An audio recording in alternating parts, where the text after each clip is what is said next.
ತುಂಗಭದ್ರಾ ಜಲಾಶಯದ ಗೇಟ್ ಅಳವಡಿಕೆಯ ಪ್ರಯತ್ನ ನಿನ್ನೆ ವಿಫಲಗೊಂಡಿರುವಂಥದ್ದು. ಅಂದರೆ ಇಡೀ ದಿವಸದ ಕಾರ್ಯಾಚರಣೆ ಏಕಾಏಕಿ ಸ್ಥಗಿತಗೊಂಡಿರುವಂಥದ್ದು. ಇದಕ್ಕೆ ಪ್ರಮುಖ ಕಾರಣ ಅಂತ ಹೇಳಿದ್ರೆ ಡ್ಯಾಮ್ ತಜ್ಞ ಕನ್ನಯ್ಯ ನಾಯ್ಡು ಅವರ ನಿರ್ಧಾರ ಅನ್ನುವಂಥ ಒಂದು ನಿಟ್ಟಿನಲ್ಲಿ ಈಗ ಚರ್ಚೆಗಳು ಶುರುವಾಗಿರುವಂಥದ್ದು. ಸದ್ಯ ನಾನಿರುವಂಥದ್ದು ತುಂಗಭದ್ರಾ ಜಲಾಶಯದ 19ನೇ ಗೇಟ್ಗೆ ಈಗೇನು ತೋಂಬಿಯಲ್ಲಿ ಆ ಒಂದು ಸ್ಟಾಪ್ಲಾಗ್ ಎಲಿಮೆಂಟ್ಸನ್ನು ಅಳವಡಿಕೆ ಮಾಡುವಂಥ ಜಾಗದ ಮುಂಭಾಗದಲ್ಲಿರುವಂಥದ್ದು. ಈಗಾಗಲೇ ನೀವು ದೃಶ್ಯದಲ್ಲಿ ಕೂಡ ಗಮನಿಸ್ತಾ ಇರ್ಬೋದು, ಹೊಸಪೇಟೆಯ ತುಂಗಭದ್ರಾ ಜಲಾಶಯದ 19ನೇ ನಂಬರ್ ಕ್ರಸ್ಟ್ ಗೇಟದ ಕಿತ್ತು ಹೋದ ಪರಿಣಾಮವಾಗಿ ನಿನ್ನೆಯಿಂದಲೂ ಕೂಡ ಆ ಒಂದು ಗೇಟ್ಗೆ ಎಲಿಮೆಂಟ್ಸನ್ನು ಅಳವಡಿಕೆ ಮಾಡುವ ಮೂಲಕ ಪೋಲಾಗ್ತಕ್ಕಂಥ ನೀರನ್ನು ತಡೆಗಟ್ಟುವಂಥ ಒಂದು ಕೆಲಸ ಬರದಿಂದ ಸಾಗಿತ್ತು. ಆದರೆ ಕನ್ನಯ್ಯ ಅವರು ತೆಗೆದುಕೊಂಡ ಏನು ಕೆಲವೊಂದಿಷ್ಟು ರಾಜ್ಯದ ಪರಿಣಿತರ ಸಲಹೆಯನ್ನು ಪಡೆದುಕೊಂಡಿಲ್ಲ. ಜೊತೆಗೆ ನೀರಾವರಿ ಇಂಜಿನಿಯರ್ಸ್ಗಳ ಸಲಹೆಯನ್ನು ಪಡೆಯದೆ ಆ ಒಂದು ಗೇಟ್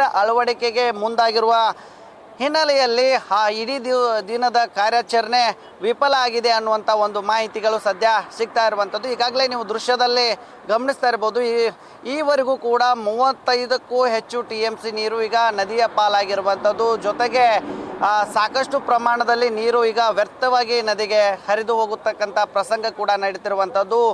ಒಂದು ಕಡೆ ಕಲ್ಯಾಣ ಕರ್ನಾಟಕದ 4 ಜಿಲ್ಲೆಗಳು ಮತ್ತು ಆಂಧ್ರ ಪ್ರದೇಶದ 3 ಜಿಲ್ಲೆಗಳು, ಜೊತೆಗೆ ತೆಲಂಗಾಣದ 1 ಜಿಲ್ಲೆ ಸೇರಿದಂತೆ ಒಟ್ಟು 3 ರಾಜ್ಯದ 8 ಜಿಲ್ಲೆಗಳಿಗೆ ಜೀವನಾಡಿ ಆಗಿರುವಂಥದ್ದು.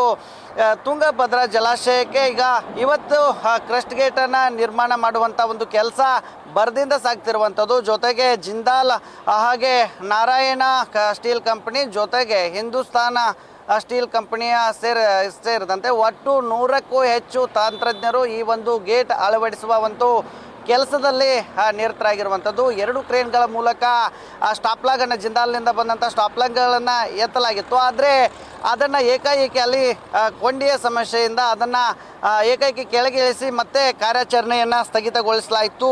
ಒಟ್ಟಾರೆಯಾಗಿ ತುಂಗಭದ್ರಾ ಜಲಾಶಯಕ್ಕೆ ನಿನ್ನೆ ಅಂದರೆ ಇವತ್ತಿನ ವೇಳೆಗೆ ಈಗ ಕಾರ್ಯಾಚರಣೆ ಅಂತಿಮವಾಗಿ ಒಂದು 60% ಆದರೂ ಕಾರ್ಯಾಚರಣೆ ಮುಗಿಯಬೇಕಿತ್ತು. ಆದರೆ ಏನು ಕನ್ನಯ್ಯ ಅವರು ಏನು ರಾಜ್ಯದ ಪರಿಣಿತರು ಮತ್ತು ನೀರಾವರಿ ಇಲಾಖೆಯ ಕೆಲವೊಂದಿಷ್ಟು ಎಕ್ಸ್ಪರ್ಟ್ ಇಂಜಿನಿಯರ್ಸ್ಗಳ ಸಲಹೆ ಪಡೆಯದಿರೋದೇ ಈಗ ನಿನ್ನೆಯ ಕಾರ್ಯಾಚರಣೆ ವಿಫಲಕ್ಕೆ ಕಾರಣ ಅನ್ನುವಂಥ ಒಂದು ಮಾಹಿತಿ ಸಿಗ್ತಾ ಇರುವಂಥದ್ದು.